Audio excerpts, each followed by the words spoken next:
நான் அந்த வீடியோட முதல் பாகத்தில் சொன்னபடி நம்ம தோட்டத்தில் இருக்க வெட்டல்வெளி கிழங்கு தான் நம்ம அறுவடை பண்ணிகிட்ருக்கோம். இந்த வெட்டல்வெளி கிழங்குகள் வந்து அந்த கொடி பகுதியில் காய்க்கிற கிழங்குகள் வந்து எப்பவுமே அளவில் சிறுசாகவும் இருக்கும். இதை நம்ம உணவுக்கும் பயன்படுத்திக்கலாம், இல்லை விதை கிழங்காகவும் நம்ம பயன்படுத்திக்கலாம். இதனுடைய வேர் பகுதியில் தான் நம்ம அதிகப்படியான கிழங்குகள் வந்து நம்ம பார்க்கலாம். இதனுடைய வேர் பகுதியில் கிடைக்கிற கிழங்குகள் வந்து அதிக குவான்டிட்டியில் கிடைக்கும். இது நம்ம தோட்டத்தில் எடுத்த கிழங்குகள் தான். இவ்வளோ கிழங்குகள் நமக்கு கிடச்சிருக்கு. நம்ம தோட்டத்தில் வந்து பொதுவாக வந்து 2 வகையான கிழங்குகளை விதைச்சிருந்தேன். காவல்லி கிழங்கு, வெட்டல்வெளி கிழங்கு. இந்த காவல்லி கிழங்குகள் வந்து வெட்டல்வெளி கிழங்கு கூட கம்பேர் பண்ணும்போது அளவில் கொஞ்சம் சிறுசாக இருக்கும்.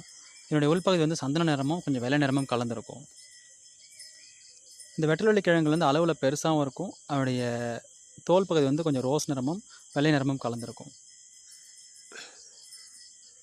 இந்த கிழங்குகள் வந்து உணவுக்கு பயன்படுத்தும் போது வறுவல், பொரியல், அவியல், சில டைம் சாம்பாரில் கூட நம்ம யூஸ் பண்ணிக்கலாம். இதை உணவுக்கு பயன்படுத்துனது போக நம்ம அடுத்த வருஷம் விதைக்கிழங்கு நம்ம இதை வச்சுக்கலாம். இது போன்ற வீடியோக்களை பார்க்க நம்ம சேனலை சப்ஸ்கிரைப் பண்ணிக்கோங்க. நன்றி.